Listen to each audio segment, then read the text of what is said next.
Good afternoon, everyone. Welcome to today's webinar. My name is Yu Zhang, and I'm a Senior Program Coordinator with World Education Services Global Talent Bridge and your host for the session. Just a few pieces of housekeeping items before we get started. Number one, if you have any questions throughout the presentation, you can use the chat feature on top right of your panel to send your questions to me, to the host. We will answer as many as we have time for today when we get to the Q&A period. Please also make sure that you know how to contact us in the future, so you don't want to miss out the end. In a few weeks, you will receive a recording of today's webinar, as well as copies of the PowerPoint slides.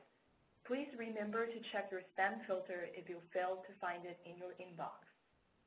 Finally, as you leave the meeting today, whether you have to leave early or you are here for the whole thing, as you leave the meeting, a brief survey will open. Please do take a few minutes to complete it for us. We plan to present future webinars, and your comments will help us make sure that we are on the right track in providing the kinds of information that's helpful to people. And finally, for those of you who are just logging in, if you have any questions, feel free to use the chat feature to submit your questions to World Education Services, which is me, the host. We really appreciate your participation today. I know that you are all familiar with World Education Services as a not-for-profit provider of international education credential evaluation, but you may not be aware of the services available to you via the Global Talent Bridge.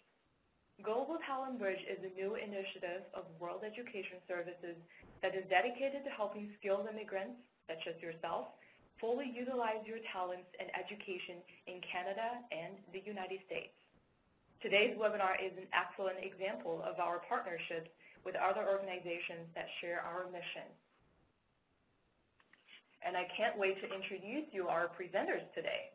Stephen Chase from World Education Services and Katerina Belatokowska from Ryerson University. Stephen has a variety of experiences in developing programs and engaging community to deliver the right services for immigrants. He is currently the Manager of Program Development at WES. Katerina came to Canada as an immigrant herself, and over the past 7 years, she has been working several bridging programs under the umbrella of the Gateway for International Professionals at Ryerson University. She is currently the Program Manager of Workplace Communication in Canada program and Interim Program Director of Professional Master's Diploma Program. We're just very thrilled to have them here with us today. And today's agenda. Our discussion today will cover an introduction of intercultural communication and soft skills, as well as share information on how to communicate more effectively with colleagues from different cultural backgrounds. We hope the information will be helpful to you in preparing for your new work environment. Okay, I think you've heard a lot from me already. So Stephen, at this point, what I'm going to do now is I'm going to unmute you, and I'm going to pass you the presenter role. Great, thank you, Yu. And just so you can see us, I will turn on our web camera just to say hello to you. It'll load up in a minute. Hi. I'm Stephen. This is Katerina. We're coming to you from the Ryerson University campus in downtown Toronto, and we're delighted to have you join us today to talk about understanding Canadian workplace culture and intercultural communications. And I should mention on behalf of my colleagues in the U.S. that a lot of the issues that we're going to talk about today would be applicable in a U.S. work environment as well, as Katerina can speak to probably a bit later on. But by the end of this webinar, you're going to have a better understanding of Canadian workplace culture, which will help you to gain, retain, and move upwards in your career. And the program that we're going to be highlighting today was, as you can imagine, built by Ryerson's G. Raymond Chang School of Continuing Education. And it's a very widely used and highly regarded program. And we're excited to show it to you. It's very interactive, so we look forward to presenting it to you. Now, before I forget, if you'd like to know more about what we're doing in West Canada realm in terms of tools, resources, initiatives that we already have or will develop, and you have a Twitter account, you can follow us. We're at WES Canada, and I'm sure Ryerson and the Chang School would welcome you as Twitter followers as well. So with that, I will let Katerina speak a little bit about the Chang School and the program. Hi everyone, welcome to the session and welcome to the J. Raymond Chang School of Continuing Education, one of the schools here at Ryerson University, which is downtown Toronto. We have a beautiful location and we have great programs, and we are glad to offer services and to everyone, undergraduate, graduate, and including internationally educated professionals, as I will mention in a few seconds. So the Chang School's vision, mission, and the guiding principles are in front of you for you to look at. But in fact, Chang School is one of the leading educational providers for adult learners and the partner organizations. So we have been known for the passion of long life learning and have a lot of quality programs for students who are mature. Most of them are mature students. The mission of the institution is to be a leader in innovative quality lifelong learning that empowers adults to reach their life and career goals. The guiding principles, as you can see, are social relevance, innovation, accessibility, accessible programming, and flexible tools. Now, we are collaborating with the faculties at Ryerson University. So the program areas that we work with are Faculty of Arts, Business, Communication and Design, Community Services, Engineering, Architectural Sciences, and Sciences. The programming that I mentioned, Gateway for International Education, Internationally Educated Professionals, the programming for 50 plus and Standing the Gaps access to post-secondary education are our contributions to the community and everyone who joins us. And just a little bit of the statistics about the School of Continuing Education at Ryerson. As mentioned, it's the leading provider of university-based adult education, and we have probably more now than 1,500 courses, seminars, and workshops because we develop them on a daily basis. Nearly 400 are completely online, 93 career-related certificate programs, and 20 of them fully online, 13 part-time degree programs, and courses that we provide are giving people credit for 13 professional institutes and associations. Now, we also have a lot of distinguished visiting scholars as a part of our team, and again, I'm emphasizing again that we host bridging programs for internationally trained healthcare, social work, accounting, finance, engineering, IT professionals. The students of the Chang School, well, who are they? 38%, as you can see, are between 25 and 39. 67 of them are female, a percent of our students are female.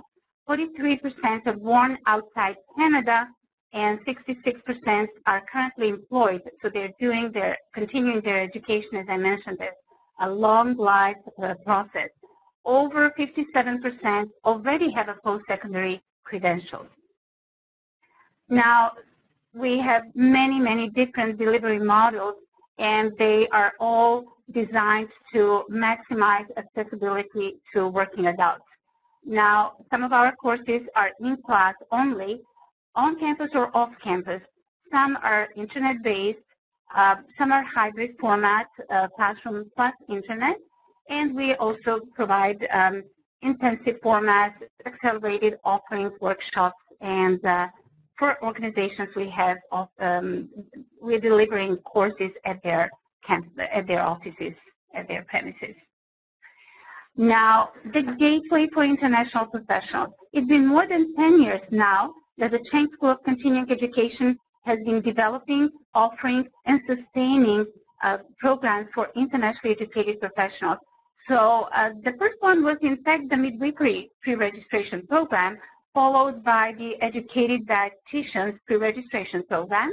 Then we had the Educated Social Work Professionals program, followed by the accounting and finance professionals program.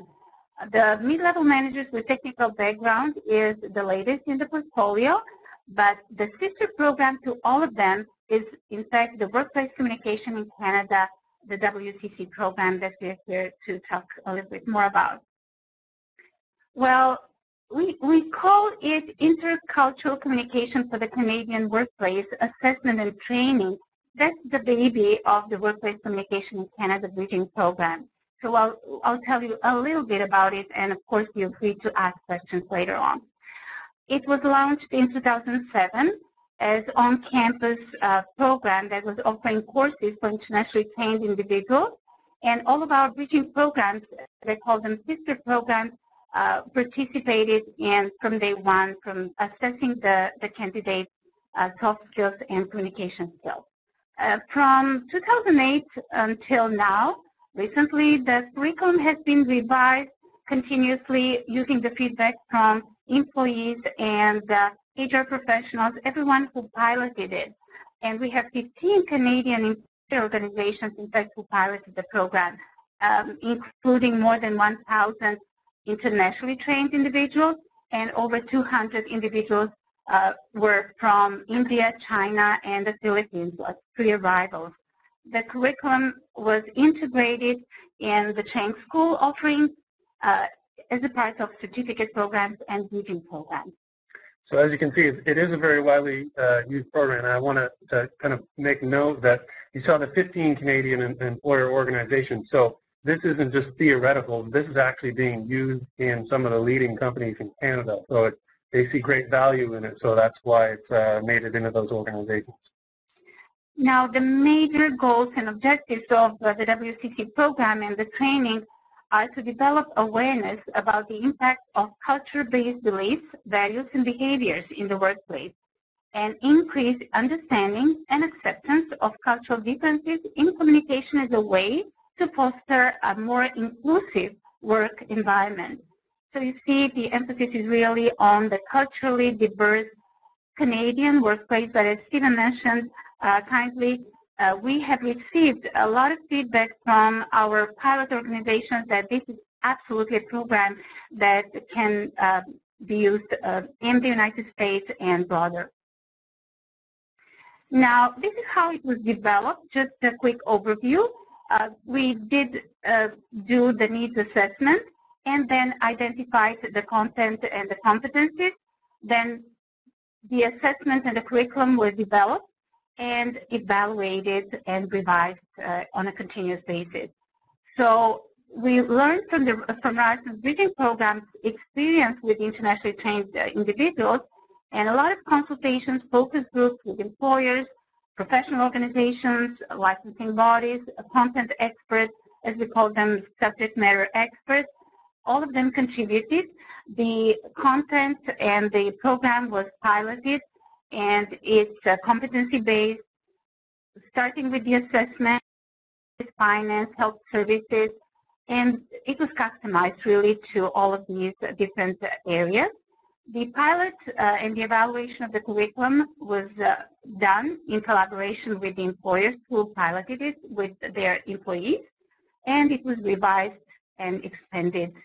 We extended the reach to, as Stephen mentioned, not just employers like Bombardier and others, but also school boards like Niagara Catholic District School Board, educational organizations like Laurentian, community agencies like Access Employment, and many more.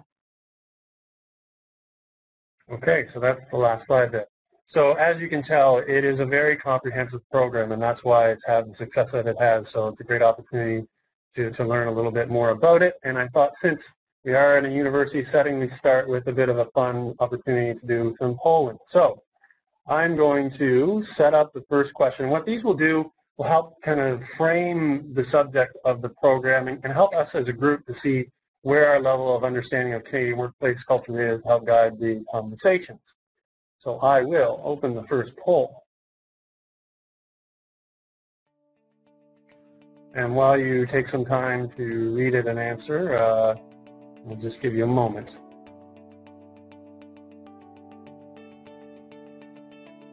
And after everyone's answered, then we'll post the results and see how we did. So everyone should be able to find their poll opportunity in the polling tab of your browser.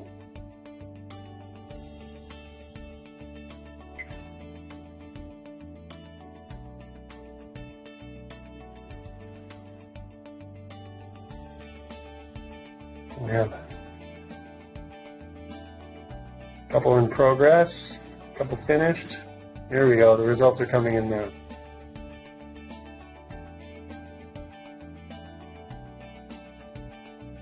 I won't give it away, but it's looking pretty good so far, which is good news.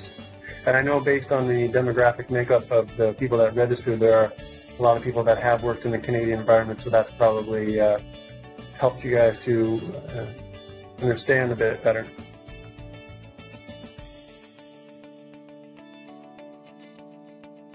So we're almost there with submissions. We'll give it another 30 seconds or so, and then we'll show the results.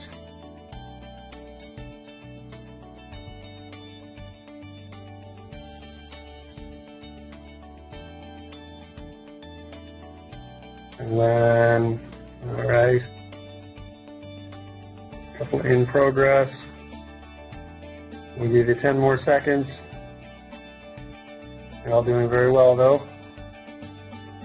And even if you don't get to submit the response, you'll be able to see what the result is. So we'll call it there, and we will, once this closes, post it.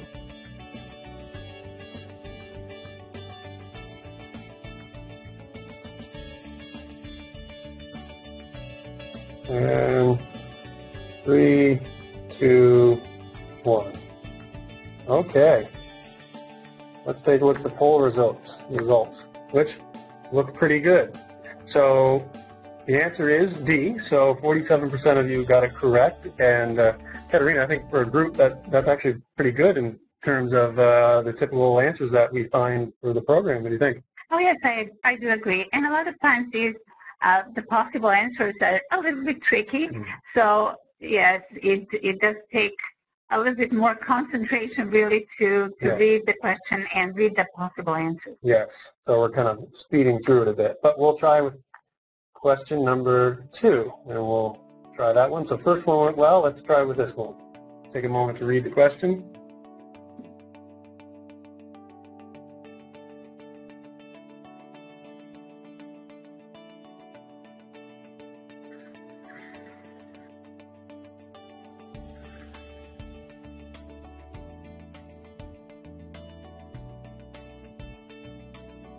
And I know there are a lot of people joining us from Ontario. It's pretty cold here. Hopefully the people out west and those that aren't in Canada, it's a little bit better weather for you wherever you may be.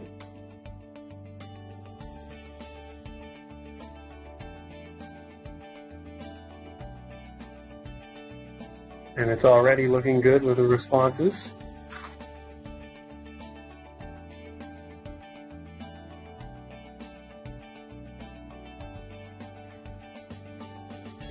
And it can be quite challenging, you know, particularly, I'll talk a bit about it later on, but I mentor an individual from a very hierarchy-based society. They're internationally educated in healthcare. And actually, they're going through this program. We had a chance to talk about it the other day. And those subtleties are somewhat challenging when you get thrust into a different cultural perspective. All right, we're going to have a few in progress. Counting those down, so we'll call it here shortly. This one's a little bit more spread, but still looking pretty good overall.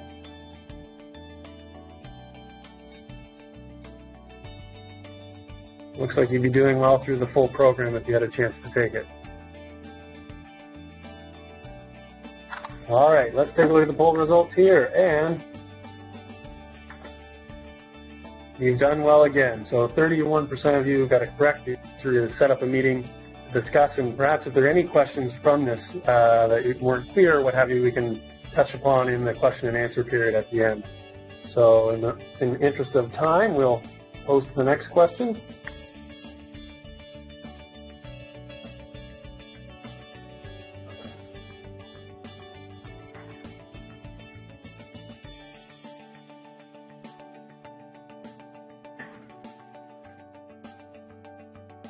So we'll consider the group as a whole as 2 for 2 so far. So let's make it a clean sweep in terms of maybe it's my Canadian competitive spirit after the Olympics shining through.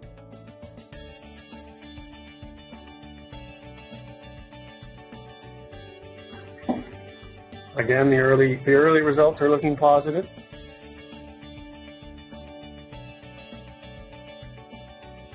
I've even actually gone through this program many, many times, and even as a Canadian, if you will, born here, it's tricky from time to time. So the fact that you guys are doing so well is quite impressive. Oh, this is excellent. Yeah, you guys are doing very well with this one. I think we can. I'll give you a few more seconds, but you clearly got this one very easily.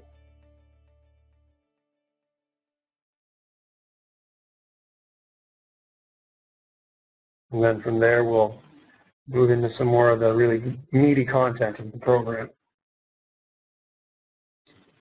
You guys have done exceptionally well with this one, so we'll show you how you did. And the answer is 65%. Got it correct. Well done.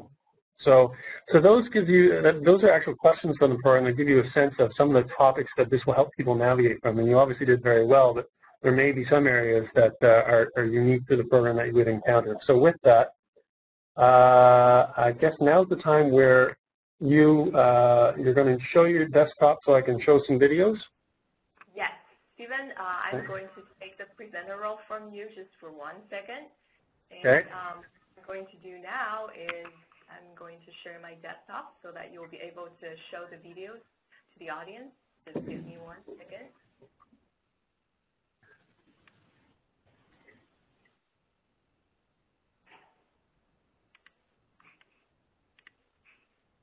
Okay, you are now having the full control of my desktop. Feel free to. Okay. So we're going to show some videos now that help frame the program. They may take a moment to load, or the sound may be briefly delayed, so just bear with us, but you should be able to hear. It's really important. So this introduces the topic. Think of culture as our programming system.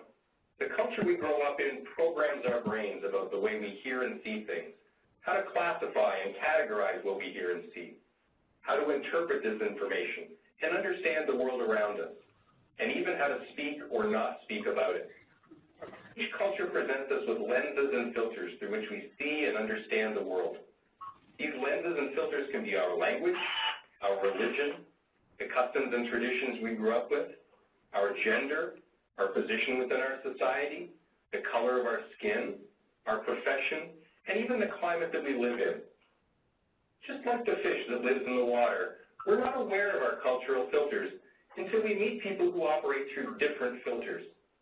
And just like the fish feels that the water is the right thing and the air is the wrong thing, we feel that our culture, our filters, are the right things, whereas people who think, speak, and behave different than us are wrong.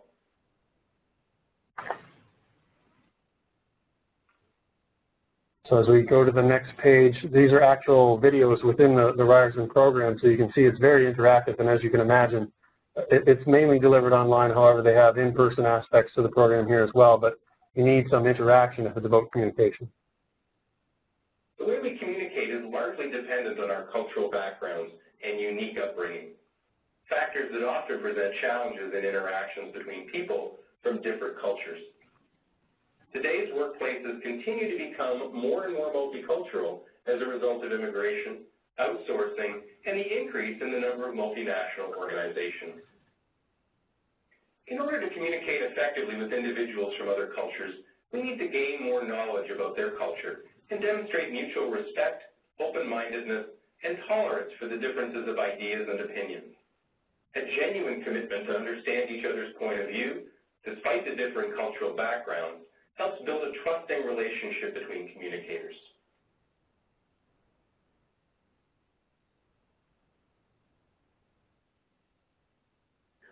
also had told me that he had noticed I didn't make eye contact with him.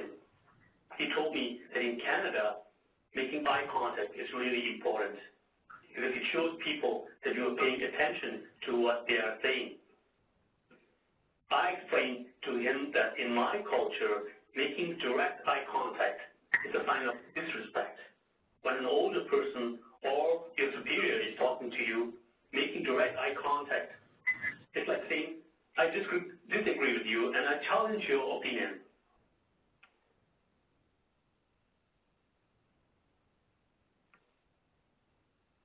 Oh dear, I have my story to share with you guys.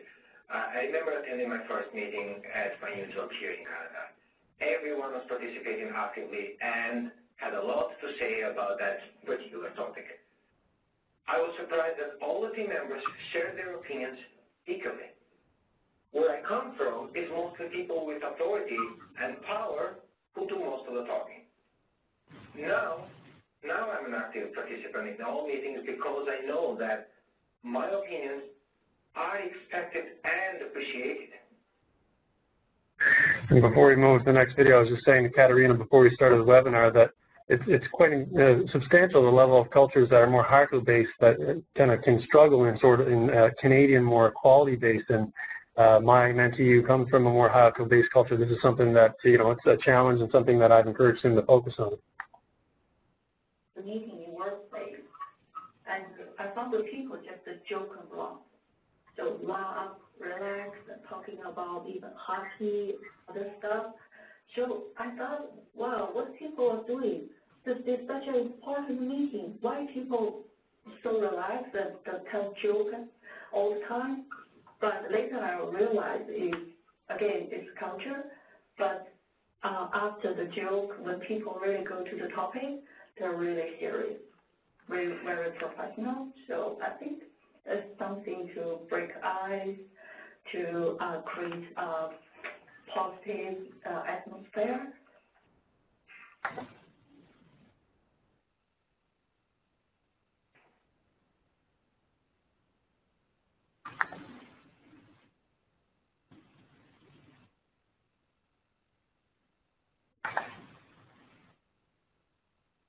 And one more video, and then we'll move on to some additional content. Cultures differ from one another in thousands of wonderful ways. In the following module, you'll learn about some of the major cultural differences or variations.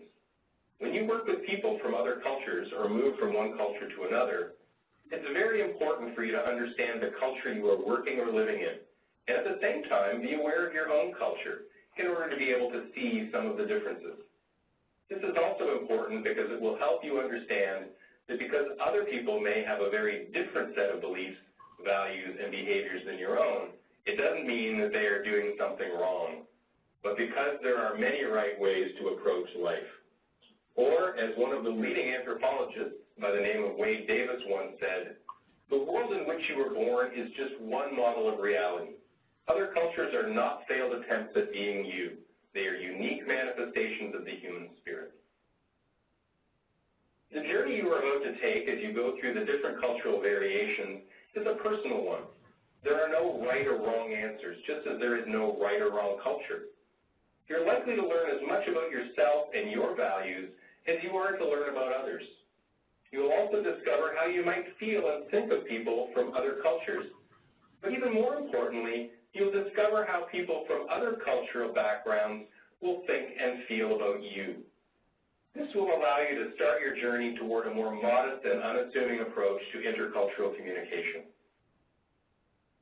Great, thank you. You can take control back and bring us back to the slides. Sure, just give me 1 second. I'll stop sharing, and Stephen, I'm going to make you the presenter again. So you Perfect, thank you. Slide. Sure. Okay, so let's start by doing a bit of a framing on the discussion. So a culture can be defined as a collection of values, beliefs, language, customs, and traditions that are characteristic of a specific group of individuals. And these values and beliefs and norms are reflected in the way that we behave as members of society and members of a team in a workplace. So understanding cultural differences, or as the gentleman mentioned, what is called cultural variations, helps us to interact and work effectively with people who share different values or beliefs from our own. So let's touch upon each of the headings there. So we'll start with a belief. And a belief is what a person holds as true. So for example, one person may believe that there's life after death, and another person may not. A value is what a person holds as important. So for example, it may be important for someone that everyone in society be treated equally, regardless of their status in society, and someone else might not consider that important at all. Then we move on to norms, and a norm is what a person considers as acceptable thoughts or actions. So for example, someone may not consider it acceptable, or may not consider it unacceptable to interrupt when another person is talking, and for someone else they might not have that inhibition.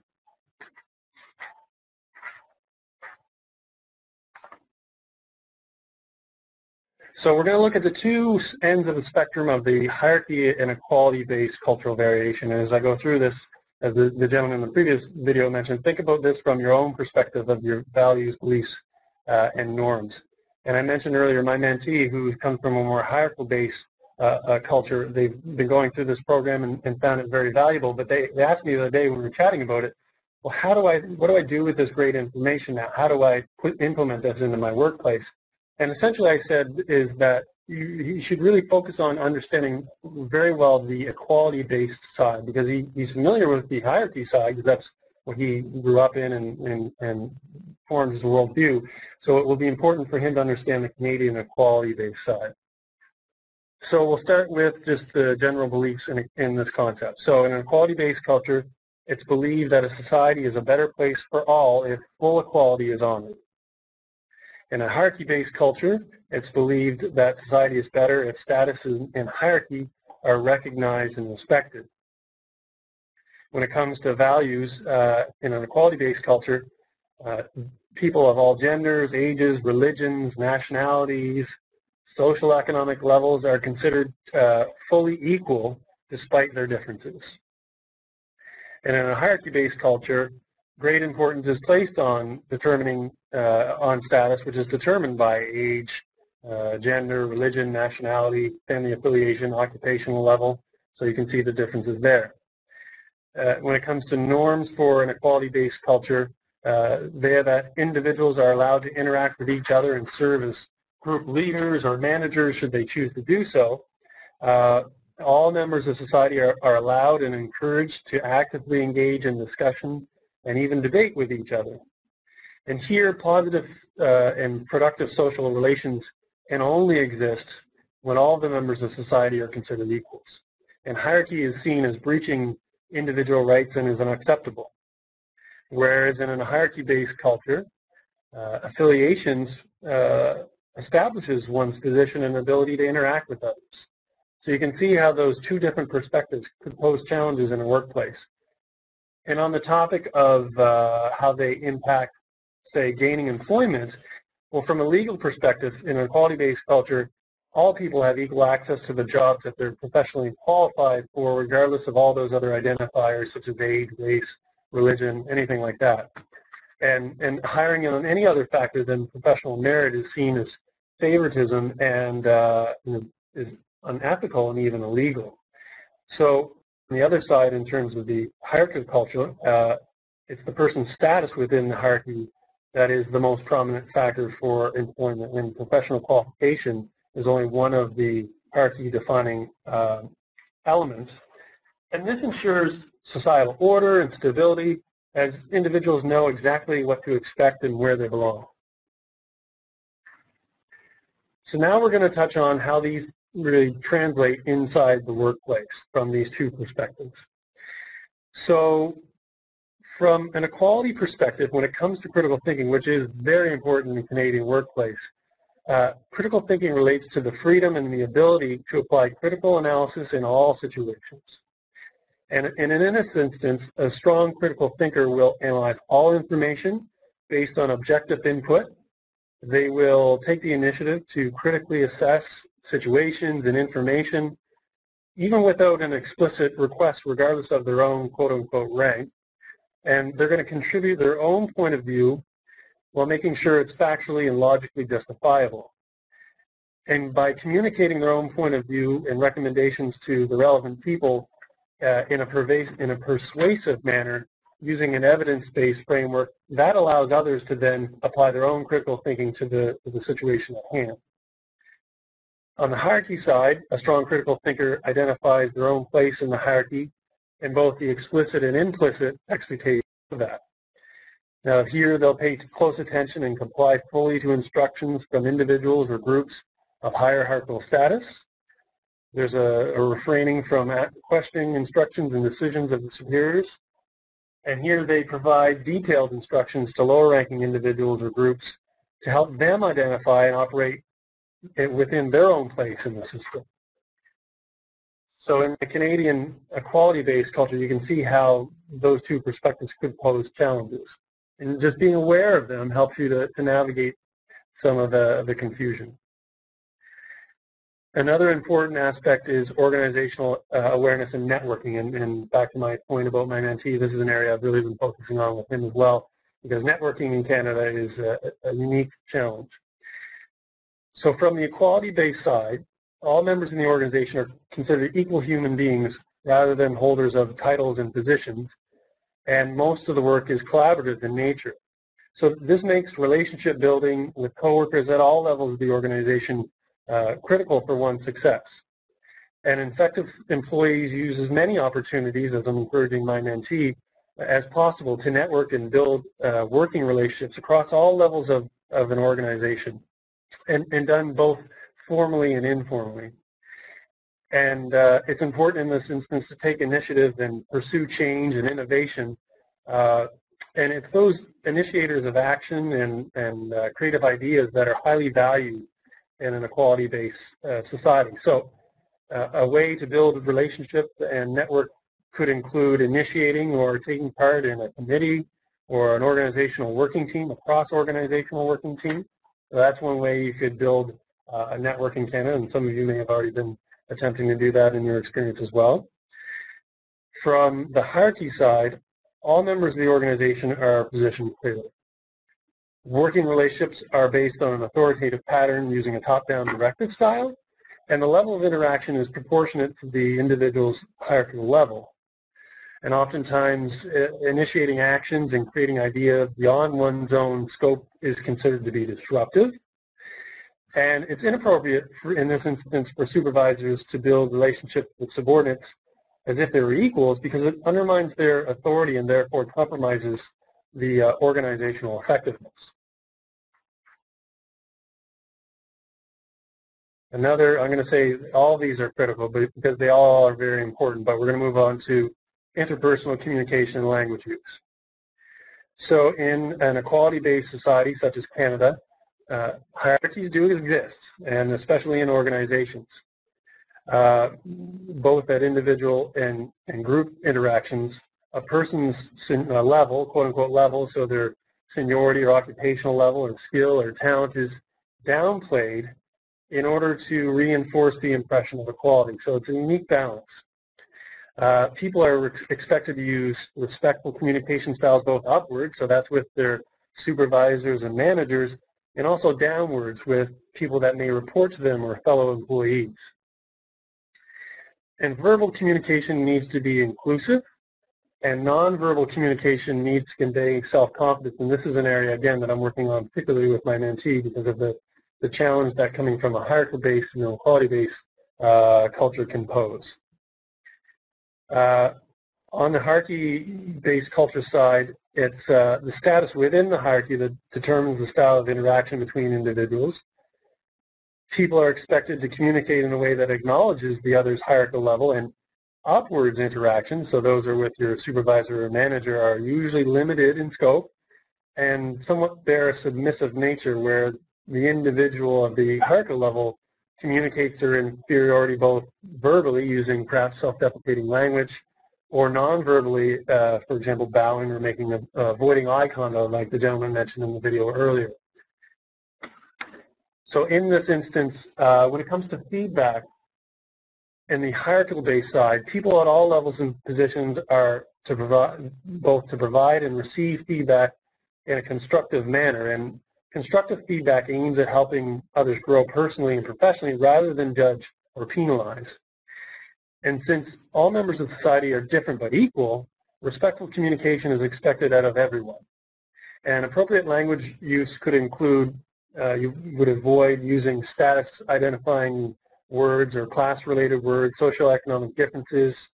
For example, using prefixes is usually not done in an equality-based culture like Canada, and people often refer to first-name basis.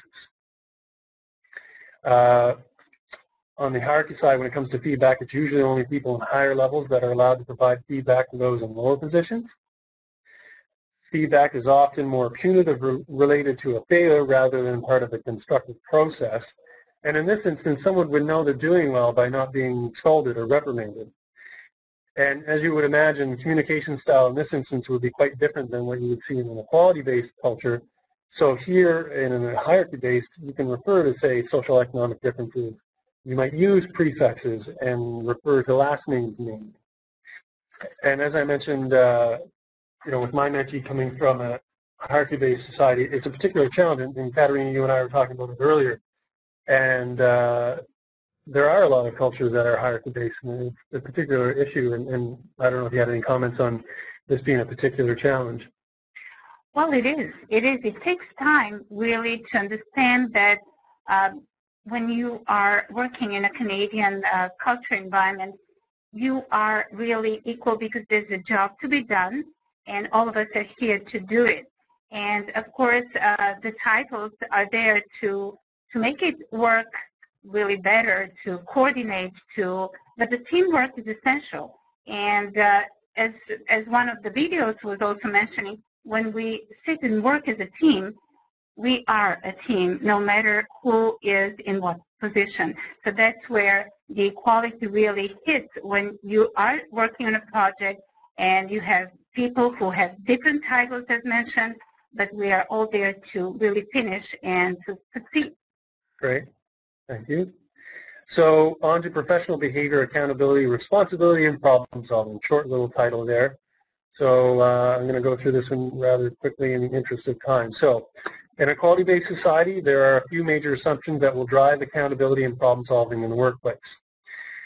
And the assumption would be that problems may happen at all levels of the organization. Therefore, it is up to all individuals to try to identify and solve the problem to prevent further complications regardless of their immediate level of responsibility or the quote-unquote level. And an assumption is that we are all humans and we all make mistakes, and that making quote-unquote an honest mistake is a basic human trait and it's not necessarily automatically punishable. This assumption makes it easier in an equality-based society for people to come forth and take personal responsibility for mistakes and problems.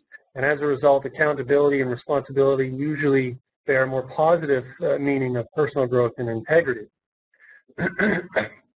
On the hierarchy side, the assumption would be that problems may impact all levels of the organization, but they're mostly caused or happen at lower levels, and it's therefore up to the people in higher levels to try and identify the person or group of people that are responsible for a problem and penalize and prevent them from causing any further damage. Another assumption would be that people that make mistakes or create problems need to be held accountable through punitive actions. And this assumption creates a strong incentive to, say, hide or deny mistakes, both in an individual or group level. And as a result, accountability and responsibility usually bear negative and punitive meaning related to culprit or culprits, and punishing those culprit or culprits will likely resolve the problem, which is the emphasis. So, Katerina, do you have any thoughts on that aspect? Well, no, I think you really made a good point there, and it's that fear. You kind of feel really good to say, yes, I'm here to do and work on a project, for example, but if things go wrong, you don't have that pressure. It really makes you feel much better about yourself and contribute freely and without any pressure on your mind. What if? So you're really more productive. Yeah, and this is an issue that has come up with my mentoring relationship. Again, someone from a hierarchy-based society, it can be challenging to feel free enough to contribute because it's just a different perspective. You know, like the gentleman said at the beginning of the video, it's not one's right and one's wrong, it's just different. And then probably one of the most important aspects in the Canadian workplace culture is teamwork. And before I delve into this, I also want to mention that we only have a brief period of time, but this program at Ryerson is very extensive. This is only the tip of it, but also addresses 3 other major cultural variations that can impact Canadian workplace culture. So I would encourage you to explore further. It's a very wonderful program. So on to equality when it comes to teamwork. In an equality-based culture, people are entitled to their own opinion and appreciated for their unique input, as you heard the gentleman on the video at the beginning talk about. And collaborative and consultative processes are I would say very common is an understatement. It's almost predominant. And since a team is a goal-oriented entity, ideally it would include individuals from different levels and types of expertise or occupations that are related to achieving the goal. And despite differences among team members, everyone has the right and is expected to contribute to the discussion and exchange of ideas. And although even in Canadian context, most teams will have internal structures that might include a team lead or a chair, what have you, team members are, for all intents and purposes, considered equal in rights and responsibilities. So valued group members are those that will consistently make valuable contributions to the group to help them achieve that shared goal. And then on the hierarchy side, people may work collaboratively in teams consisting of highly hierarchical or a homogeneous group of people. However, a team that might include multiple levels from a hierarchy will defer to a top-down directive discussion style where the higher levels are the majority major speakers and decision makers, whereas members at a lower level are expected to respond only when asked. And valued group members in this instance support the decision and guidelines set by superiors. And this type of behavior contributes to the order and harmony within the organization. So I want to keep going and get to these last 2 so we get to the questions. So conflict management, another very important aspect of Canadian workplace culture. In an equality-based, well, in any culture, but in an equality-based society, conflict can occur among people of all organizational or societal levels. However, the most plausible solution that's used is conflict management. Now, conflict management includes identifying and handling a conflict in a sensible, fair, and efficient manner that uses respectful communication, problem-solving, and negotiation skills with a focus on a mutual interest for those involved, so what's called a quote-unquote win-win approach.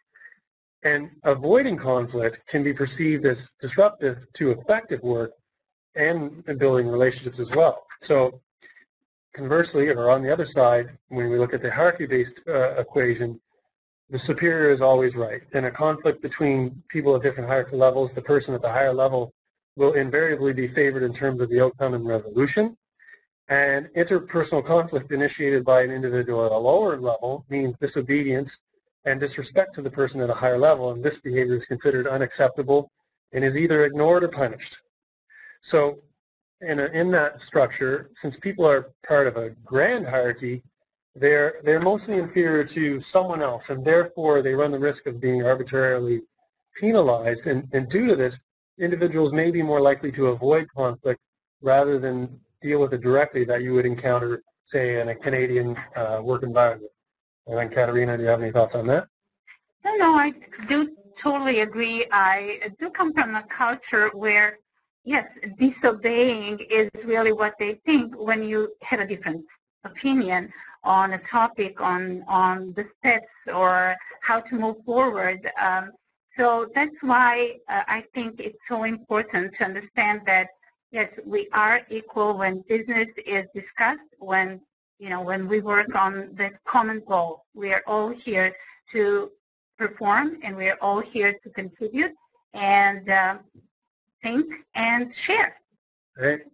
And I put up here a quote that I found recently. I really like it, by Warren Dennis, I believe his name is. So we'll talk about the last question, then get into some discussions. Since communication is a dialogue rather than a monologue, we'll open it up for questions. So the last one is management and leadership style. And so in Canada, in a quality-based culture, bosses and supervisors do exist. They absolutely do.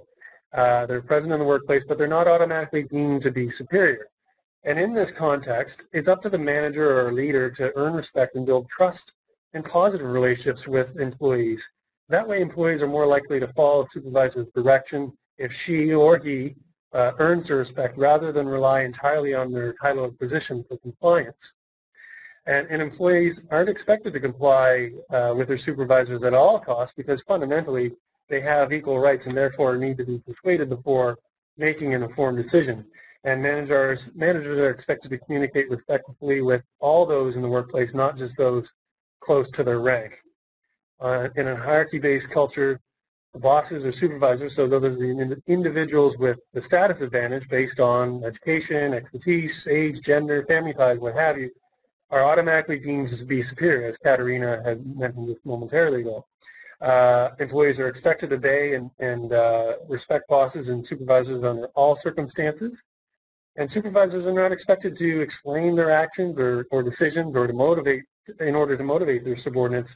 And it's unacceptable in this paradigm to question the directions of someone that has a higher given rank.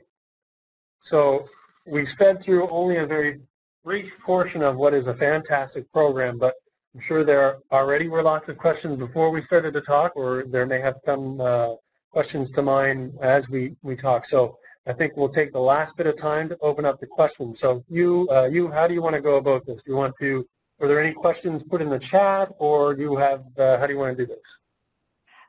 Stephen, that's great information.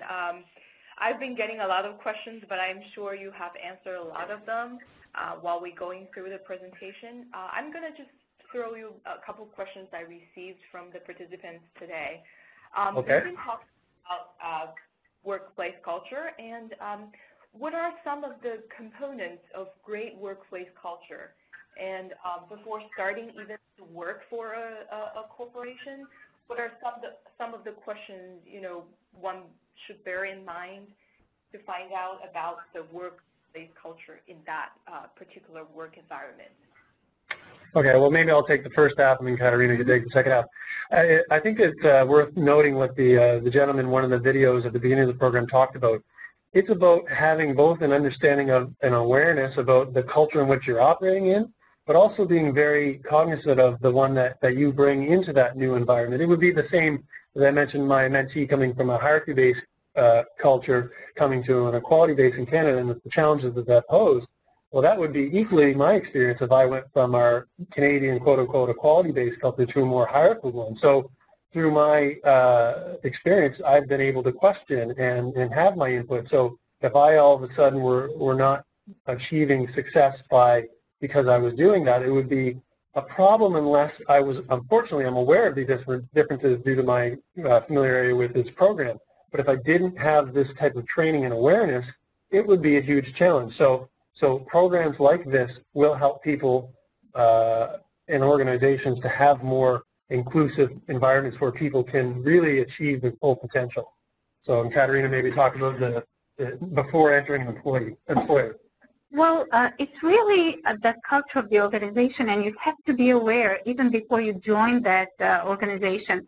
To be honest with you, probably if I got a job with York University, Sheridan College, or any other educational institution, I would probably be aware or cognizant of knowing a little bit more about that culture. And talking to people definitely helps. So with LinkedIn and other ways of getting to know people from an organization, I would always advise that you speak, talk, listen, network, and learn a little bit more. Every organization has its own culture, even in a field of manufacturing or education, be it. They all are a little bit different, but that doesn't mean that you cannot really prepare yourself. And I also wanted to mention that the organizations in Canada, as you already know, 50% of the population of Toronto or Mississauga, Brampton, and other communities, 50% of the population are foreign-born. We all contribute, and the bridging programs at Ryerson, I wanted to mention them as a very diverse staff. So we all contribute, meaning that we are all a part of that mosaic, and we all contribute to the culture of that unit or maybe, the Chang School, even Ryerson. So in that sense, we have to really know a little bit more than maybe before when we join an organization, what the culture of that organization is, what's the mission, what's the values, what is the vision, and again, the unit that you will be a part of, that team that you will be working with. Well, I guess it's no surprise sitting here in a university, you work at the university, the research is the key focus there in advance. But I mean, Katerina makes a very good point. If you think about it, even within a country, different organizations can have their own culture. Even within an organization, they can have unique cultures depending upon which function you work in. But if you think about, say, a nation's military, well, the organizational culture in that instance will be dramatically different than, say, in the healthcare sector, even within that same country. So it's important to perhaps do as much research in advance before going into an organization. Okay, that's a great answer, Stephen and Katerina. I think we have time for one or two more questions, so I'm getting a great one. What is the right percentage to combine management and leadership at the same time? Which one of you can give an answer to that question?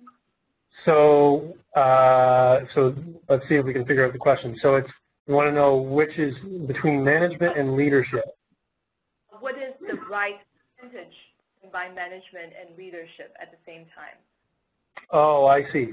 Well, not necessarily all managers are leaders and not all leaders are managers. So I think both have to have aspects of it, but it depends primarily, I think, on what the job is.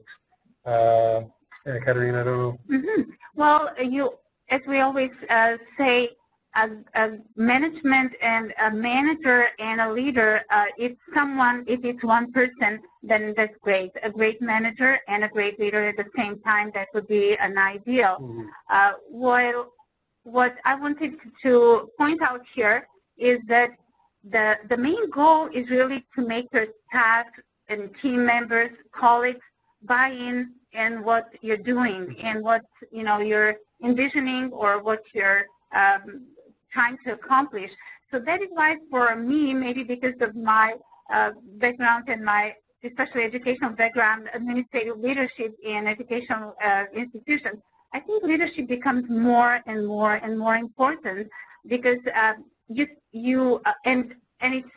was a notion that you're born as a leader. Nowadays they think no, you can learn how to be a good leader, and that's what I think every manager should strive for, to be a good leader at the same time. I completely agree, and it's interesting that the question came up about which is it, managing or leading. But if you look at that quote that I put there, it kind of talks about the two perspectives, because in some cases they're separate. Ideally, they're both in one person, but sometimes it's separate. So that quote, I think, captures it pretty well.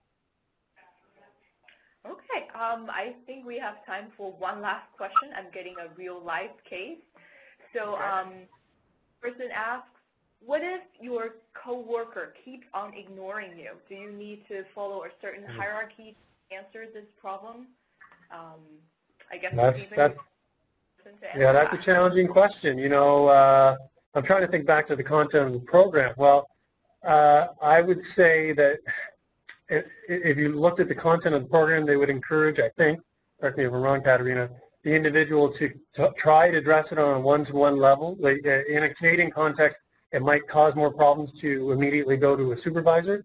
But at the same time, you can only try and resolve an issue for so long with an individual before you have no alternative than trying to take it to someone else. Perhaps you could grab the attention of a coworker to say, hey, do you know anything about, like, have they told you that they're not pleased with something I did? So I wouldn't go immediately to a supervisor. Try to exhaust some creative ways to resolve the issue before going there. I don't know, Katerina. Yeah, absolutely agree. And I really even had a case like that, and the person who went to the management right away, the very next day came saying, oh my God, I did make a mistake. I should have slept over and rethink and think and discuss it further with my colleague before, going further and going one level up. So it's really worth talking, even if you're not sure, even if you think you should not discuss the issue with the person directly, but maybe you should find someone that you should share it with before maybe going up. And you never know. It's hard to make an assumption. Like perhaps they're struggling with some other issue that's not maybe translating through your interaction with them. But I think it's important to note that what Katerina said of the example is yes, Canada is more of an equality-based cultures, and we do tend to try and resolve things on an informal person one-on-one equality base.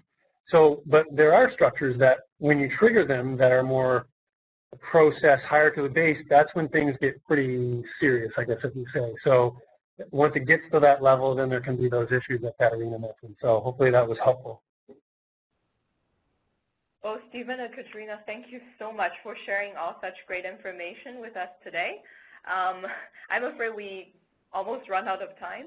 What I'm going to do here is to mute you before you leave the session.